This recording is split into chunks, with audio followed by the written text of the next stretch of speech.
Welcome to the State of the Nation with me, Mike Sham. And as promised on our previous occasion when this guest has joined us, we upgraded him from a prince to a king, and that is King Mashele. You were prince before, you've now been anointed as the chosen one. Welcome to the show, Prince. It's great to have you back on the State of the Nation. Thanks, Mike. Always a pleasure. We were last together. The government of national unity had just sort of taken shape. All things were looking good, and now it's past 100 days, and it's time for us to take another temperature check as to what's happening in South Africa. But I think that before we look at government itself, we've got to look at some of the big issues that have shaken or stirred the pot a little with the government of national unity, and nothing has done it more than the antics in the city of Tshwane. Yeah, look, the city of Tshwane, the chaos there is telling us something that I think most people are overlooking, which is there is no strategic relationship between the ANC and the DA, because these are the two main players in terms of the government of national unity and coalition dynamics. There is a tactical relationship. So in other words, the ANC and the DA, when they imagine, they actually don't see the future of South Africa through the same lens, number one. Number two, as political parties, they are actually working to annihilate each other.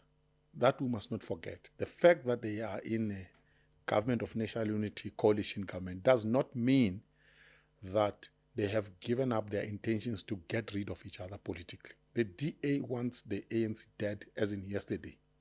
The ANC wants the same thing about the DA. So, these parties, as we move along, we will see them doing things that seem to be outside the spirit of a government of national unity, because they are trying to figure out what can they do where to weaken each other. So the ANC, taking into account the fact that they've got a DA at the national level, believes that it has to hit the DA when it comes to metros it can control, especially in Gauteng. So Ekurhuleni, Johannesburg, Tshwane is the ANC trying to weaken the DA there. The DA also, by the way, doesn't want to work with the ANC actually, if they're the choice. How do you test that?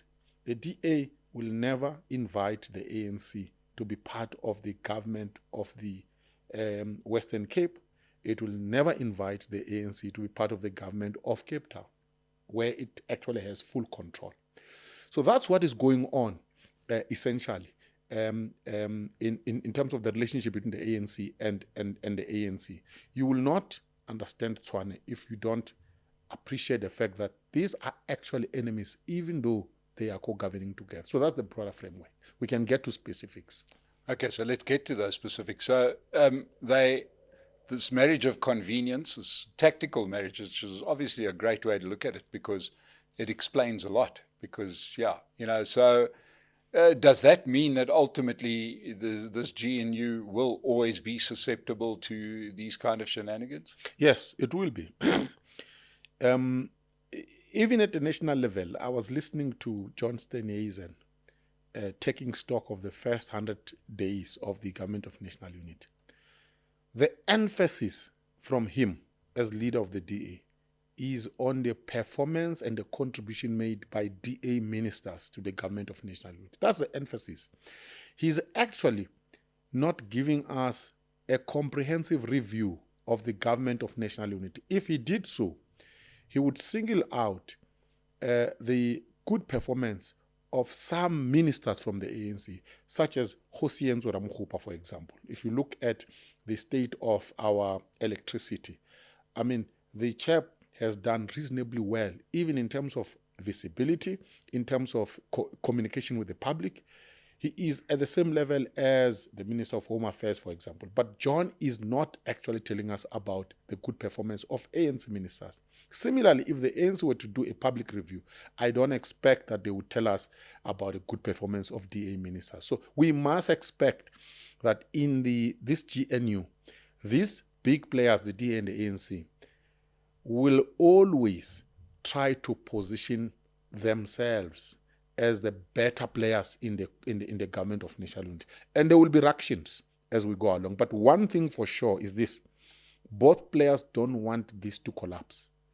Because if the government of national unity were to collapse, the alternatives are ghastly for each of these two major players to imagine. So it would mean bringing in the EFF. It would also mean bringing in Umkhonto weSizwe. The ANC does not want that to happen. Also, the DA doesn't want that to happen. So it's going to be a bumpy ride, a bumpy flight, but it will get to Cape Town from OR Tambo. Now, does that mean that what we've seen in the city of Tshwane is not interfactional fighting within the ANC? It's quite deliberate. Basically, everybody was happy with the outcome, regardless of what people like myself. I put it that it was a fight between Lesofie and Raposa for the future of the ANC. Yeah, look, most people want to simplify things, politics, so that it makes sense. Because if you say it's complex, then how do we understand it? I understand the temptation and the urge to do so. But politics is not that simple, including the internal politics of the ANC. This thing cannot be reduced to Lesofie. I'll tell you why. The metros, as to who becomes a mayor in the metros where the ANC has leverage, that decision cannot be taken and finalized without the national government, without the national leadership of the ANC okaying it. Even with Johannesburg, Ekurhuleni, and Tshwane, that proposal had to be presented to the National Working Committee of the ANC, which is a smaller structure compared to the NEC, but bigger than the top six. So the top six were there, representatives of the NEC were there. They actually took that. Ultimately, it is the NEC, represented by the NWC, that took the decision. It's not Lesofie. Lesofie actually doesn't have that power. All he does is to make a proposal. Obviously, the proposal comes from the region, it goes to the provincial leadership of the ANC, and ultimately is the national leadership of the ANC that took a decision. That's how things work in the ANC. So to present it as a Lesofie thing would actually be a misrepresentation of how decisions are taken in the ANC. So then, what do you make of Fikile and Balela trying to, he even sort of brought a thing against Lesofie that fell apart, to say that he must go in line with the coalition agreement and that he's actually acting outside of the remit of the ANC by not working with the coalition partners. Yeah, look, I think there is there are factional battles involving the younger generation of the leadership of the ANC, and Fikile and Lesofie are actually representatives of these factional battles. Why? They are contesting for the future leadership of the ANC. Fikile obviously is now Secretary General of the party. He would probably want to go higher in the leadership of the ANC, could want to become deputy president, and is aware that there is a conference coming 4 years down the line. Lesofie is also positioning himself as someone who wants to occupy a senior position at a national level. Fikile is aware of that. So this tussle between the two is about the future leadership of the ANC. What Lesofie did at a provincial level, there is absolutely no way he could have done that without it being blessed by the national leadership of the ANC. In fact, I remember a press conference during the negotiations where Lesofie made a presentation standing on the platform of Luthuli House to say this is what we had offered the DA, and the DA rejected this. That's why we did 1, 2, 3. He actually explained this standing in Luthuli House, and Fikile was there. So Fikile knows what Lesofie has been doing at a provincial level. But my reading is that these two are actually fighting for the future leadership of the ANC. So where does that leave the Democratic Alliance? Because right now it looks like every time they, if these are factional battles and it is, with the blessing of the mother body of the ANC. Where does this leave the DA? Because the DA is looking pretty stupid at the moment. They got shafted with the number of ministers. They got shafted in Gauteng. They're now being shafted in the metros. They got shafted with the Bella bill, for example. And they're looking pretty stupid by my reckoning. I don't know if you're seeing it the same. Yeah, look, if you're dealing with a disorganized interlocutor politically, you will not escape disorganization yourself. So the DA is dealing with a very disorganized ANC. The DA will also look disorganized. And the disorganization element in the DA, by the way, does express itself from time to time through differences in terms of postures. If you look at Helen Zille, for example, her posture is anti-ANC. That's a posture. And she publicly, by the way, pronounces on the problems within the ANC that affect the GNU. The leader of the party, John Steenhuisen, doesn't do that. His posture is actually positive towards the GNU. He is less critical of the ANC. At least he doesn't say, he doesn't come across as critical of the ANC publicly. So this has got to do with the disorganization and the factional battles in the ANC. It affects the DA. So the DA will have to learn to deal with this factionalized ANC if it wants to stay in the GNU, and it must understand that this is not a strategic relationship. It's a tactical relationship. So in other words, from time to time there will be contentious issues, and the DA will have to deal with that. Okay, so the other parties within what was the multi-party charter, now these are parties that are inside the GNU, people like the Freedom Front Plus, IFP, etc. Do they just sit there and hope that that these games that are being played benefit them ultimately by weakening the DA? Look, the thing about this government of national unity is this. Each party that is in this government of national unity wishes that the other, in other words, another party should be weaker. There is not a single party that wishes the party next door to be stronger. So the IFP wants the DA to be weaker. The DA wants the ANC to be weaker. The ANC wants the DA to be weaker. That is the starting point, and we must understand that. But the smaller parties, such as the IFP, Gayton Mackenzie's party, Patriotic Alliance, they actually don't have clout. The big players are the ones who are movers and shakers of things in the GNU. So all they can do, the smaller parties, is literally to enjoy the benefits of being ministers and whatever little spaces that they have been given. There is nothing they can do. They cannot collapse the GNU, they know it. They cannot strengthen the GNU, they know it. The real debate, the real battles are between the major political parties. So the IFP must just ride the wave. Gayton Mackenzie must just ride the wave. There's nothing they can do about it. So, Prince, with that in mind, do you think that if the two major players in the GNU are busy being tactical about weakening each other, and it makes so much sense, do you think either of them are going to succeed? My sense, if I just try to look into the immediate future, my sense is that the DA is not going to win.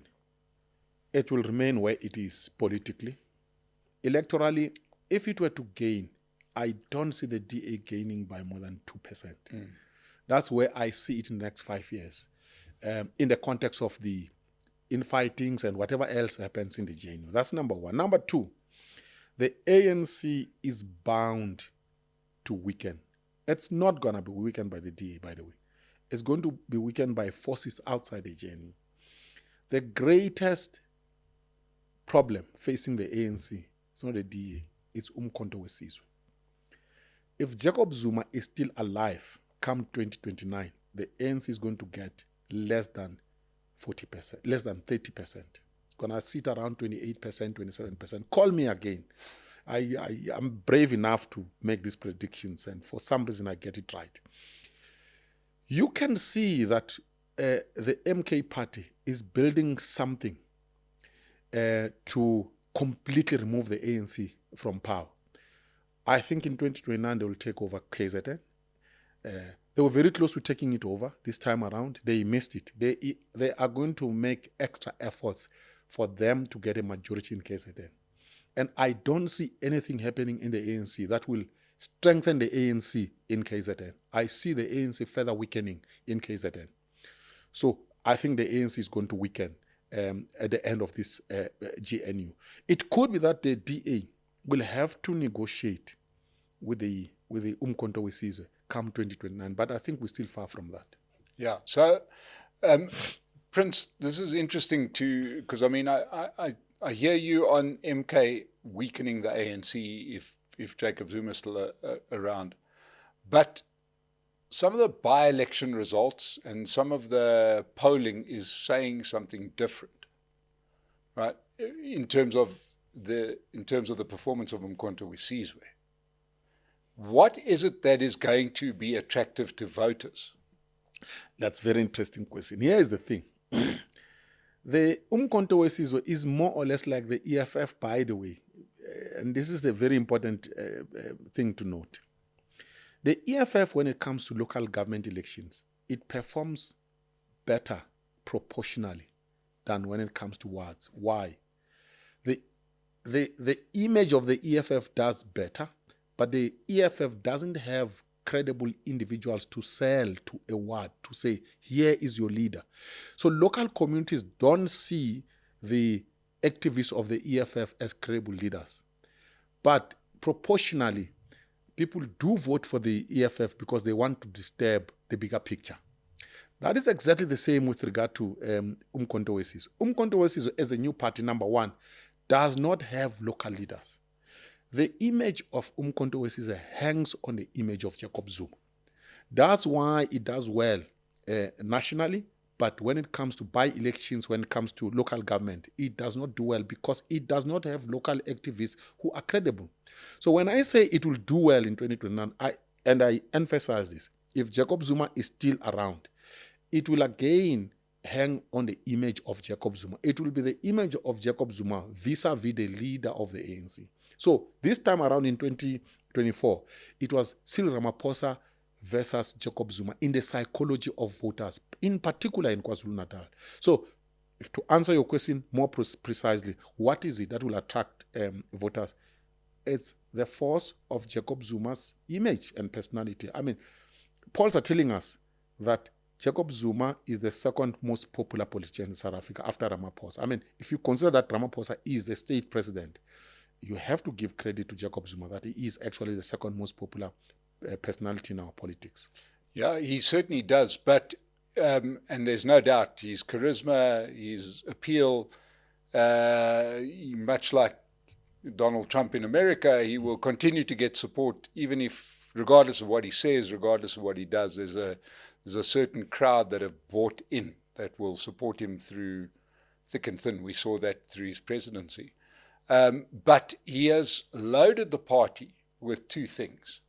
One is with rogues gallery of people that have been sort of at the center of state capture and a whole lot of other malfeasance. The other thing that he's injected into MK, which he did as president, was to create complete and utter sort of administrative chaos within the party. Yeah, here's the thing. Number one, Jacob Zuma was the chief of state capture himself. Yes. And we must not forget that, working with the Guptas. So if you talk about rogues, he is the chief rogue himself. So I mean, you would be unrealistic to expect that would attract priests, yes, into MK. No, he has to attract people like him. And he knows, because if you attract compromised individuals, and they know themselves that are compromised, they will toe the line if you, as the chief rogue, tell them this is the line to toe. Because if they don't toe the line, they have no options, they have no alternatives. That's why you can see that MK is actually a magnet attracting people who are very dodgy. Why? That is the home that can protect them. Yes. Other than that, nothing would protect them politically. So yes, you are right. In terms of chaos, here's the thing. I have said it before. MK is not a party. It's a family affair controlled by Jacob Zuma. The headquarters of that party are in Nkandla, in Jacob Zuma's private home. That tells you that you're not dealing with a party. You are dealing with a family affair. And everybody knows. People are flocking there, by the way. What do they want? They want political protection, number one. They also want salaries. I mean, these people are hungry. So Jacob Zuma knows that if it is chaotic, there are no structures that control this thing. Ultimately, he will control it. So it is actually deliberate that this thing, one, must not have elective conferences. Two, it must not have proper coherent structures. So that disorder makes it easy for Jacob Zuma to control it sitting in Nkandla. How does that become attractive to voters? No, here's the thing about voters. Those who vote for MK, the majority of them are in KwaZulu-Natal. I mean, we know the numbers don't lie. Why? They see Zuma as a leader of Zulus who is persecuted by a president of the ANC who is banned. Tribalism in South Africa is rife. Anybody who tells you otherwise is lying. South Africans do actually take very seriously their identities. They're Afrikaners, by the way. And when we say tribalism, don't think it's only a black thing. No. The Afrikaners think as Afrikaners. And they act as Afrikaners. And they do have their own associations and organizations. So their sense of identity is as strong as that of the Zulus. Just like there are vendors who see Raposa as someone who represents their collective success. So what attracts voters to MK, Zulus in particular, and you can see it in terms of trends, is the fact that Jacob Zuma is Zulu. And they see him as being persecuted by a vendor leader of the ANC. That is, it's very strong. The last part is, Jacob Zuma has styled himself as a man of the people, someone who's accessible. And this is just styling. I mean, the man lives in a palace. I mean, the palace that he has, the average Zulu poor person doesn't have that, doesn't live that. Even people in Nkandla, by the way, don't have that kind of a palace. So voters, ordinary voters in the rural areas who vote for MK, who vote for Zuma, they believe that this man is accessible, he's a man of the people. And that works for Zuma and the MK. And I presume the persecution angle, which is obviously runs very strong, is helped by these constant court cases that they lose. It's almost that it looks like they're taking on court cases knowing they're going to lose, which then adds to the persecution narrative, isn't it? Yeah, look, and I've seen Zuma is very smart when it comes to communicating with his base. He would generally speak Zulu when he addresses those rallies. And the image he projects is that of himself as a victim who has done absolutely nothing. That they are his enemies, political enemies, are concocting all manner of charges against him. So the way he projects these cases is that they are part of an orchestrated, relentless plan to punish him, and that they are not winning. That's essentially how he projects himself. And you know what?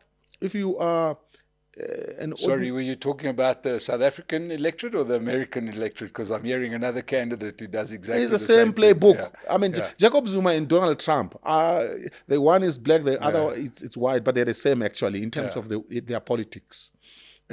So the supporters of Jacob Zuma have bought this narrative that he's a victim.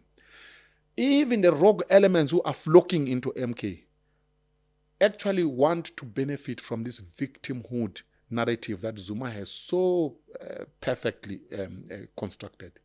Okay, so, and of course, you started off by saying if he is still around at the next election, what does the whole thing fall flat without him? Oh, there's no question about it. You live and I live. Yes. The day Jacob Zuma drops dead, that will be the end of MK party.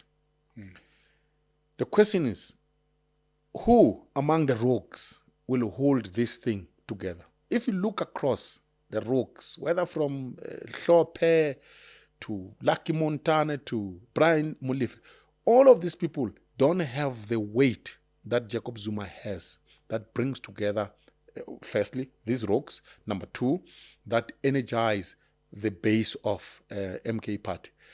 Number one. Number two, when Jacob Zuma is dead, the family is going to project itself as the leader of the party. And they will expel some of these rogues, by the way. And they would want to control this. You can see the influence of people like Tuduzile, for example, that they see this thing as a family affair. So without Zuma, I cannot see the future of the MK. The last point is this. It is very clear, as I said earlier, that Zuma doesn't want strong structures within the party. So a party that doesn't have structures, that has weak structures, it's bound to collapse when its demigod is gone. Yeah. Well, I'll tell you, Prince, the one thing that's not going to collapse is pace car rental. I'm getting better at this, but to everybody that's watching this, they do help keep us on the air. Go to their website when you need to rent a car and you'll get a discount using the code, which is in the details below. But please support our sponsors. Which brings us to the next party to discuss, and that is, what's become of the EFF? They've got very quiet. We haven't heard much from Julius Malema since Floyd Shivambu left.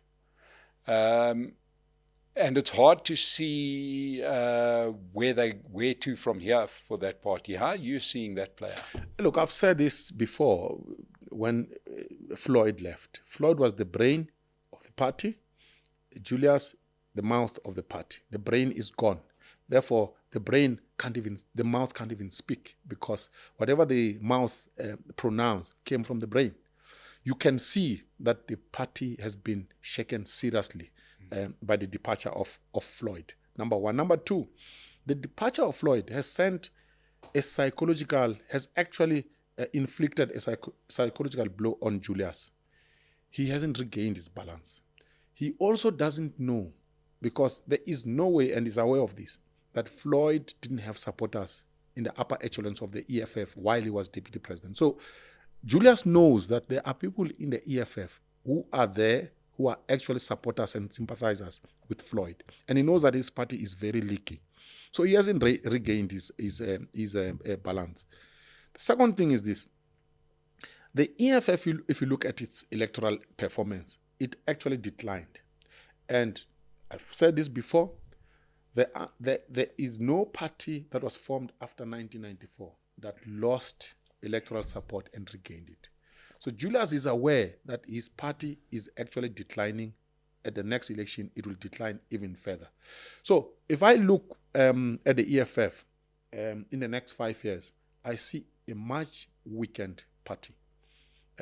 I would be surprised if they were to hit more than 5-6% at the next election. I know we're still far away from it, but I see the EFF as a party in decline. Okay, then we need to circle back to the big parties, because we understand that there's call it a potentially better outcome for MK than what we saw in the last election. Zuma holds, he gets even bigger slug of the Zulu vote, etc.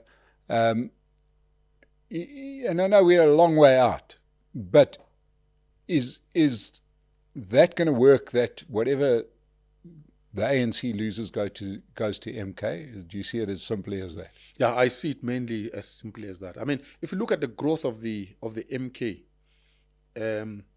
you can relate it to the decline of the ANC. I see, because you see, even the rogues, these people we call the rogues, all of them were in the ANC, all of them. So you can see that the move is from the ANC towards the MK. And by the way, closer to the election in 2029, you will see more people, by the way, and leaders leaving the ANC, joining the MK, because they will see the future in the direction of MK. So I don't think that the EFF is going to get something from the ANC. I don't think the DA is going to get a lot from the ANC.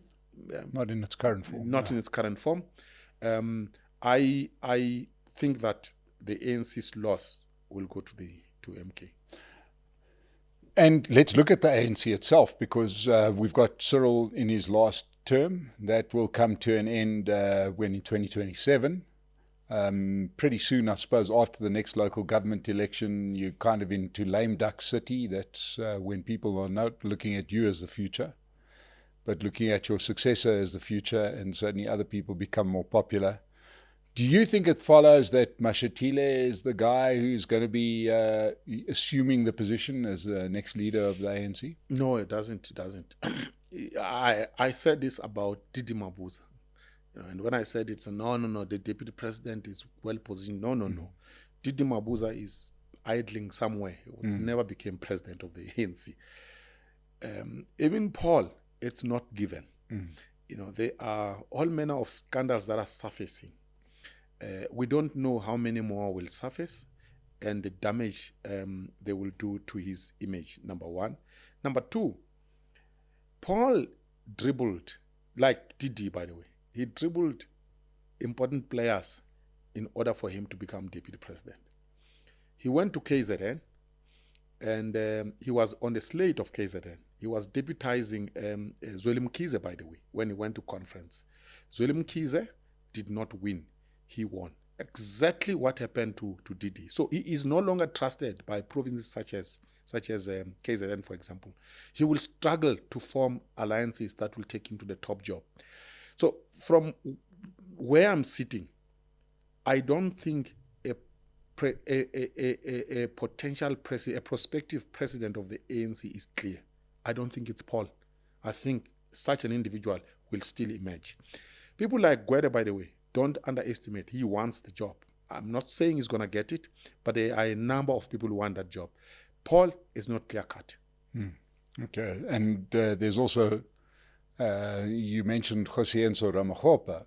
Somebody like that might emerge because he does seem to be, they may be in a position where they're looking for competency rather than game playing.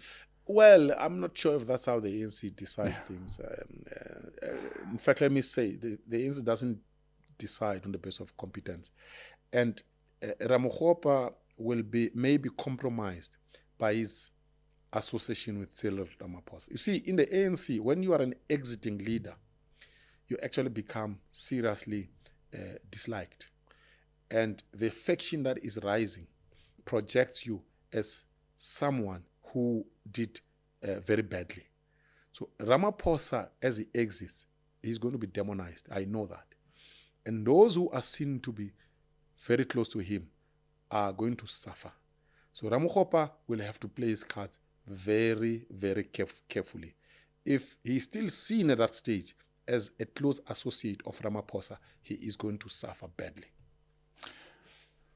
Then let's talk about the Democratic Alliance. Now, I recently questioned whether they've got the right leadership as it sits at the moment. And, do you think that that party is just going to chug along? I mean, I've had Helen Zille saying they're very happy to remain at 20%. It's going to be a powerful position.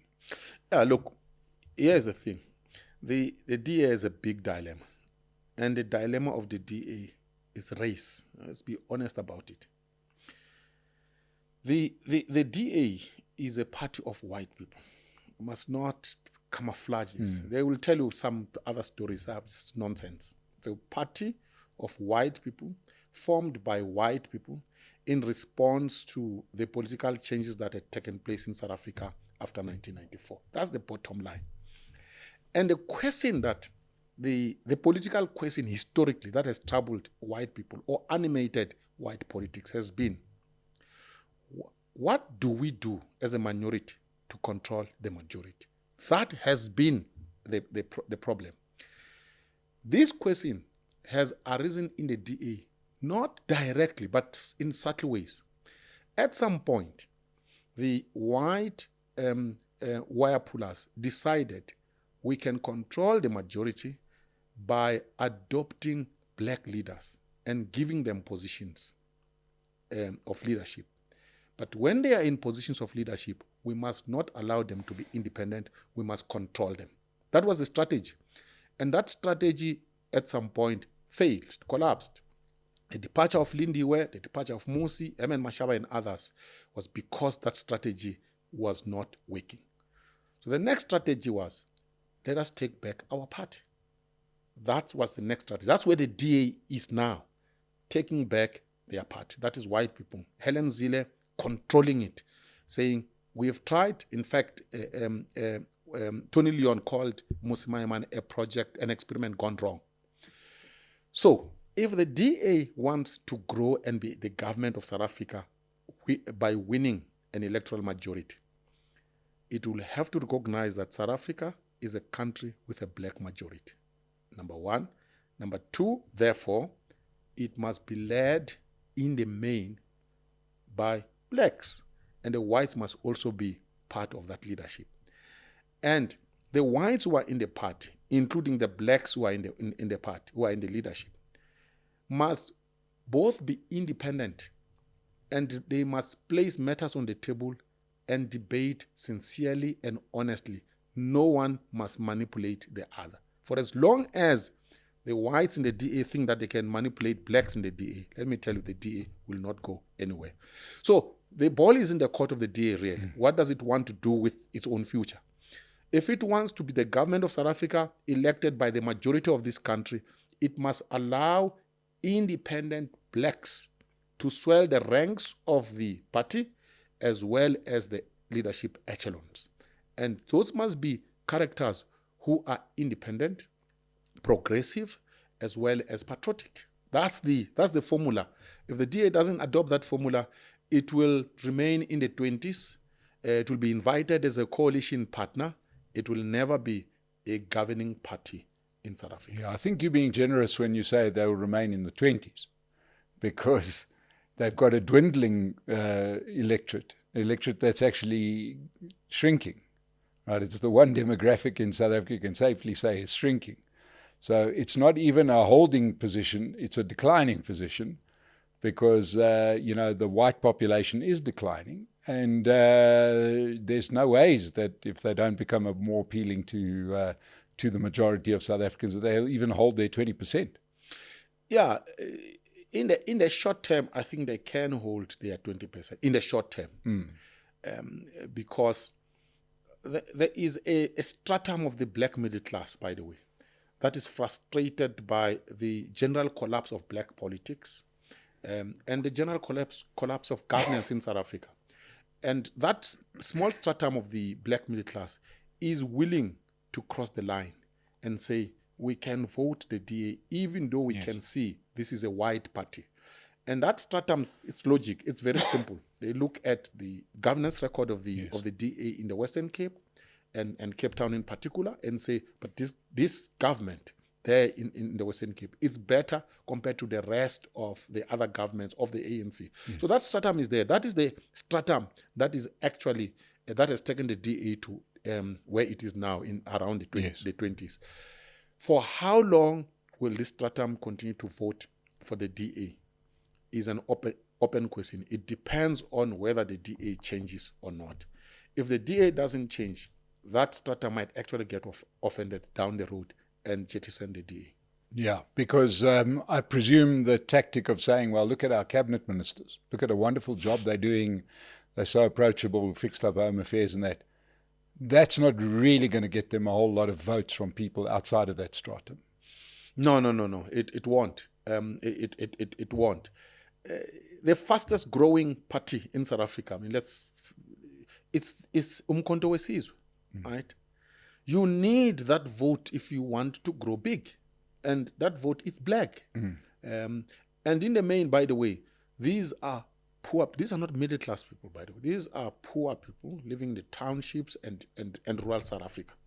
Now, in order for a party to capture that vote, that group, which is huge, wants to see each other in the political parties that we have. So if the DA wants to capture that vote, it has to reflect also the leaders and the representatives of this vast majority of South Africans. Now, within the Government of National Unity, one of the politicians that seems to display the one thing that's in unbelievably short supply in South Africa, and that is charisma, has been Gayton McKenzie. And, you know, do you think that that there's a ceiling on the growth of the Patriotic Alliance, or could they become a serious player? There is a ceiling. You see, Gayton McKenzie, the other day I listened to him retracing the short evolution of his party. And he said something very interesting. He says, in the beginning, when they formed the party, they thought they were forming a colored party. Right? And then he says he realized that they had to go beyond that because that was racially based. And they decided to become a colorful party. These are his words, close quote. But in the eyes of South Africans, the Patriotic Alliance is largely viewed as a colored party. I don't see it actually growing beyond that. To touch 5% would be a massive achievement. I think that is a ceiling. And I don't see the party achieving that within the lifetime of Gayton McKenzie. Now, Prince, I suppose a good place to kind of close this on is looking at some of the new pretenders, the parties that came along, stood for the first time, in some cases with a lot of promise, etc. And recently, a lot of news, Action SA, in what looked like a sort of a surprising move. Herman Mashele has been strident about never working with the ANC, and then did what he did in Tshwane, which was to vote with the ANC to dislodge his own coalition, which included his own deputy mayor, who's now the mayor. Do you think that's been a smart political move? Do you see Action SA becoming relevant because of it? No, I think it was a bad move, and I'll tell you why I think it was a bad move. You see, Action SA became so angry. They were angered by what they call being stabbed in the back by the DA. That's what explains why they shifted the way they shifted.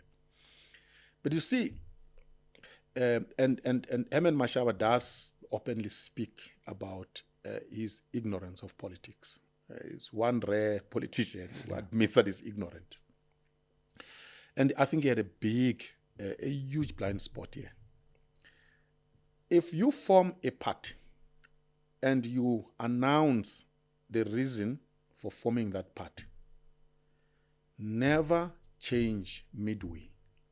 Never deviate from that reason. That's what Action SA did.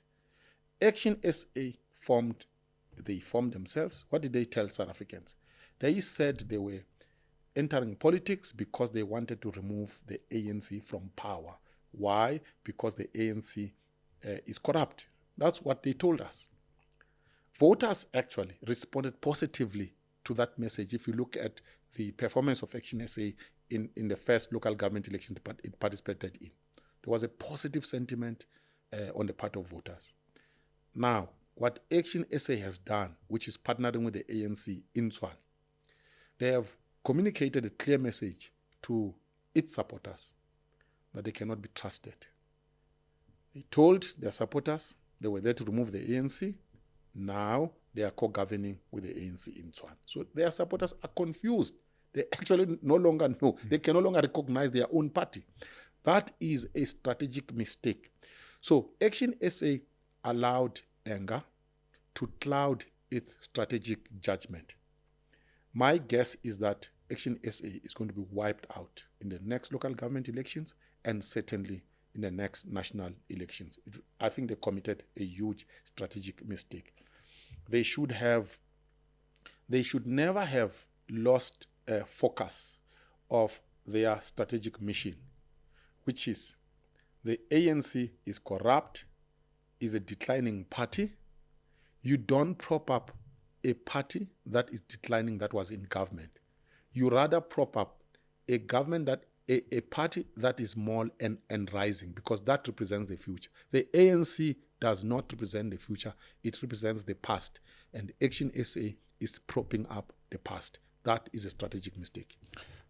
I'd like to just touch on quickly the IFP. We missed them out. They've obviously caught in the washing machine of KZN politics and Zulu politics, if one wants to put it that way. Before the rise of MK, it looked like there was a second breath, second wind coming to the IFP. They were doing well in some of the by-elections, etc. Now they're almost not being mentioned. Do you think that that they're going to face a real problem, or do you see any hope for them? Here's the thing: the IFP in the main is a Zulu nationalist party. It has been like that from the first day of its existence, and must not hide this truth. Now, the largest concentration of Zulus, as we know in South Africa, are in KwaZulu-Natal. So let's start with the basics first. The Zulus of South Africa, based in KwaZulu-Natal, over the past 30 years, have been controlled by 3 individuals.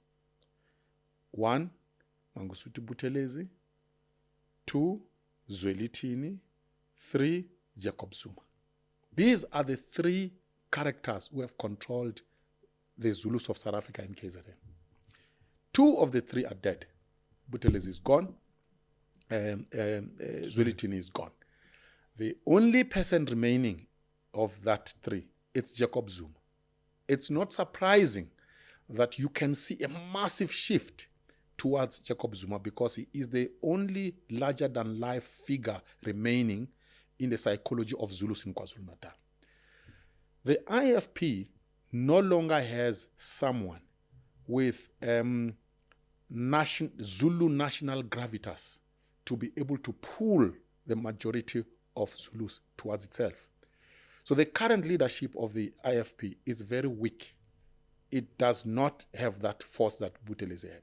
So I see the IFP actually exiting the scene and following Buthelezi. It will die, in my view. Jacob Zuma's thing is rising. When he dies, it will also die. KwaZulu-Natal is going to be very interesting when Zuma is out of the equation, because new characters to lead that nation, to animate that nation, will have to emerge. At the moment, there is none in the IFP. Even the current king, by the way, doesn't have the force that his father had. He cannot claim, in my view, he doesn't actually command respect and the following by the Zulu nation. So that's my reading of the IFP. Okay, lastly, I'm going to leave one last question with you. Do you see the government of national unity lasting till the next election? I think it will last until around 2027, towards the end of 2027 or early 2028. Why? The moment Cyril Raposa exits the leadership of the ANC and he comes under intense attack by the rising faction and the rising leader, that will destabilize the government of national unity. Why? Those who want to take over from Ramaphosa in the government, in the ANC, will project him as a sellout around that time, that he sold out to the DA. And those people will castigate Ramaphosa and they will destabilize the government of national unity. So I see it lasting a good 3.5 to 4 years, not 5 years. That's why Prince Mashele is the most watched analyst that we have on this show. Prince, masterclass in looking at South African politics. I'm sure everybody loved the analysis today. It was wonderful to hear from you again. Ladies and gentlemen, you heard it from the best. There's nothing left to say. Thank you, Prince, for coming back onto the show. To everybody, support Pace Car Rental. Stay tuned to the State of the Nation. We've got a lot more great content for you. Subscribe to the channel if you haven't already. And we'll see you again. Prince, thank you so much for being on the show. Thank you very much.